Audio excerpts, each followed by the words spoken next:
Free audio post-production by alphonic.com.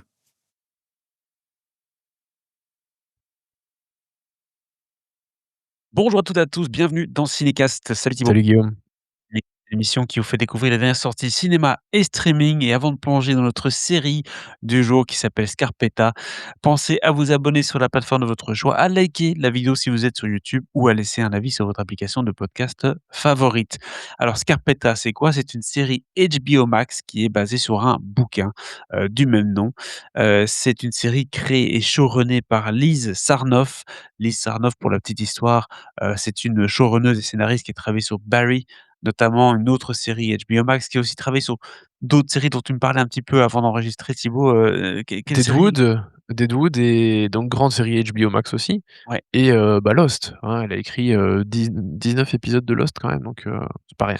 Ça Donc dépend lesquels, on est bien d'accord. ouais, c'est clair. La 2 séries qui ont marqué en tout cas l'espace télévisuel de ces, 20 dernières années, ça c'est sûr et certain. Avec dans, cette série-ci Scarpetta, Nicole Kidman, Jamie Lee Curtis, Ariana DeBose, donc on est comme toujours sur HBO Max, bien accompagné.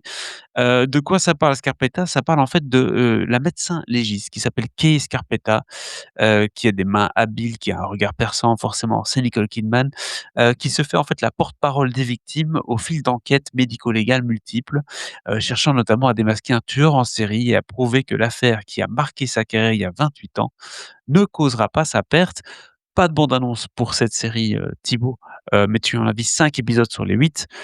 Une série du coup, assez spéciale quand même, hein, de par le synopsis aussi. On comprend bien qu'il y a 2 temporalités, du coup un casting qui est double, je suppose? Exactement.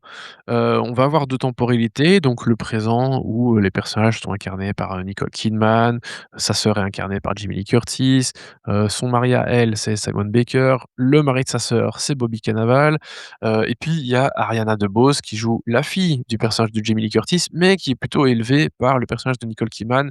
Voilà, j'ai fait simple pour les relations familiales. Et puis, C'est il y a ça. les personnages il y a 28 ans où, Kay Scarpetta est en début de carrière et c'est pareil pour Pete Marino, qui est le personnage de Bobby Cannavale et Benton Wesley qui est incarné par Simon Baker, qui eux, pour le premier est flic et le deuxième agent du FBI. Donc ils se sont connus, à cause du travail et puis ils ont noué des liens plus personnels avec les années. Alors j'ai une question pour toi directement Thibaut, Et vu le et et et synopsis. attends, et juste une Ah dernière chose vas-y, sur le vas-y. casting tant que j'y suis, la version jeune de Bobby Cannavale est interprétée par Jake Cannavale, qui est donc le fils de Bobby dans la vraie vie, donc autant dire qu'on a quelqu'un avec des gènes similaires et c'est pas mal.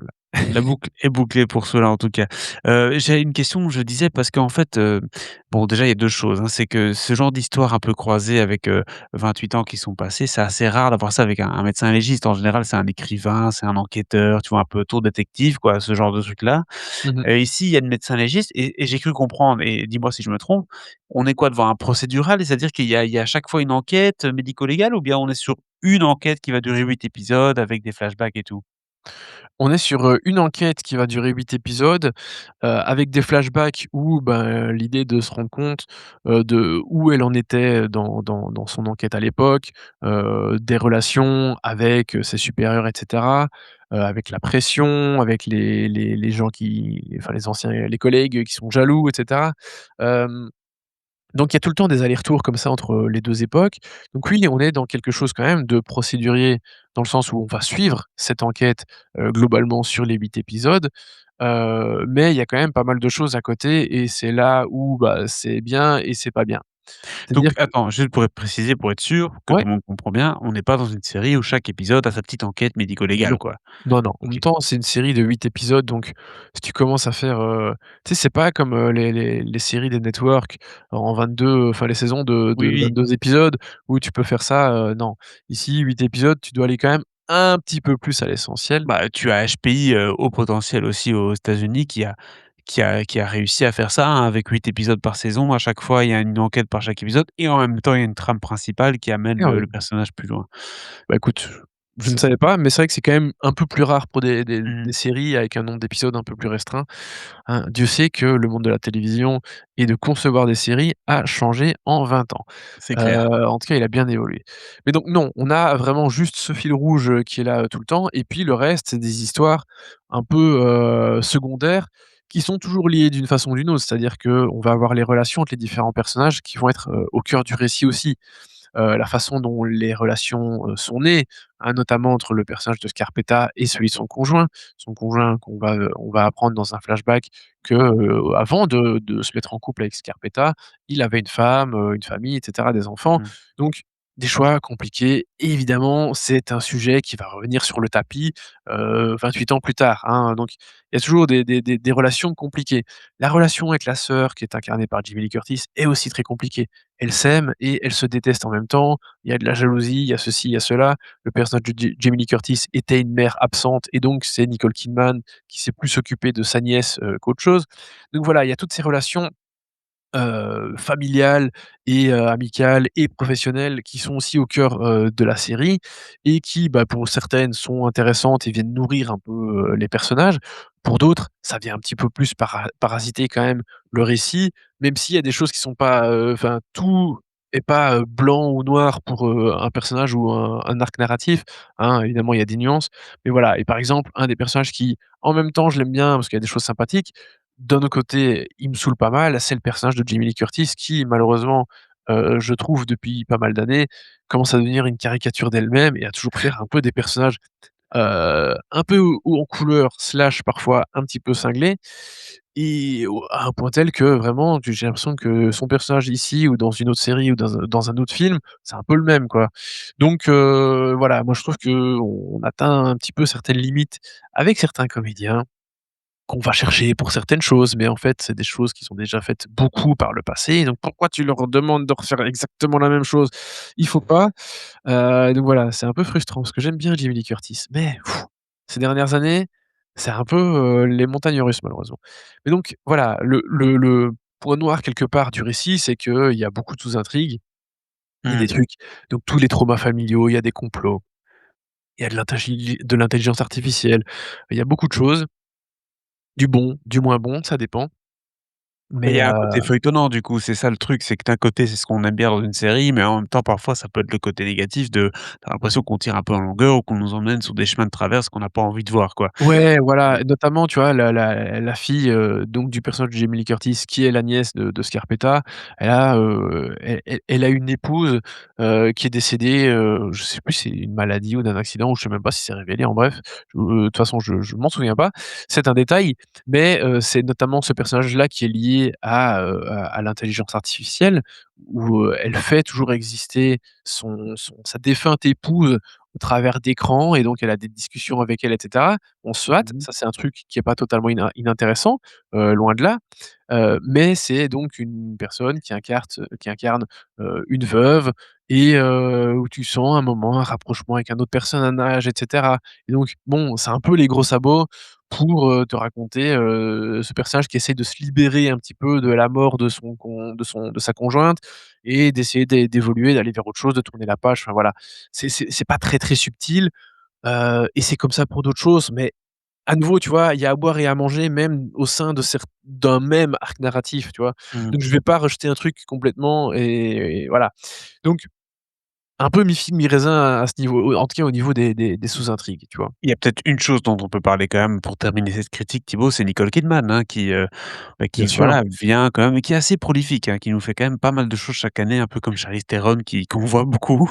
Ouais, Heu, Nicole Kidman reste pas mal présente. J'ai l'impression quand même plus en télévision qu'au cinéma ces dernières années. c'est vrai, Il y a eu Pretty Little Liars, il y a Scarpetta, il me semble que je l'ai vu encore dans une autre série, enfin bref, pas que je regarde aiguillon. 10 000 séries, mais voilà, elle est quand même pas mal présente sur le petit écran, j'ai l'impression, ces dernières années. Elle se fait jamais complètement oublier, elle a toujours un ou 2 rôles au cinéma par an ou voilà, elle est un peu plus rare, mais elle est jamais complètement absente, donc je trouve qu'elle mène plutôt bien sa barque en termes d'exposition et de voilà, elle a trouvé le bon ratio entre, je joue et je joue pas. C'est pas comme ces comédiens où tu vois, 5 films avec eux ou 7 films avec eux la même année. Bon, alors ça dépend elle est pas au même stade de sa carrière, elle a plus besoin de faire ça, on est bien d'accord. Tu veux Mais il y a dire même qu'elle n'est pas Raphaël Quenard, c'est ça que tu veux dire? oui, c'est pas une Raphaël Quenard, Pierre Niney, Pierre Laurent Ninet, ça Lafitte. va. Oui, non, Pierre Niney, je Oui, vois bien. Laurent Ah non, non, Lafitte, c'est parce Laurent que Lafitte. non, je dis Pierre Niney parce que quelqu'un lui faisait la remarque, alors qu'en fait, bah, il est dans 2 films par an Un max. par an max, hein. Mais oui, oui, non, Laurent Lafitte, j'avais dit quoi? 7 films l'année dernière, j'étais là: «Waouh, putain». Eh oui. Bref, mais non, Nicole Kidman choisit bien ses projets globalement. Alors ici, c'est un truc un peu classique, hein, ça va pas renouveler le genre policier ou le genre des médecins légistes, hein, mais ça fait le taf. Elle est super. Bobby Cannavale, j'aime beaucoup. Simon Baker, j'aime beaucoup. Jake Cannavale, super. Ariana DeBose, génial. Il y a d'autres comédiens, Tia Sircar, je suis un peu moins fan par contre, est-ce que non, non, Janet Montgomery, je confonds les actrices là. Mais oui, c'est ça, c'est Janet Montgomery. Je suis un non, c'est pas elle. Bref, peu importe, mais il y a des seconds rôles que je trouve un peu moins bien. Mais globalement, c'est assez solide au niveau des prestations et clairement, tu as souligné, la prestation de Nicole Kidman. Tu as raison, elle est super. Donc voilà, c'est elle l'argument principal de la série, je trouve. En plus, évidemment, de l'histoire qui vient de ce bouquin de Patricia Cornwell, qui est quand même, une grande référence au niveau de la littérature américaine.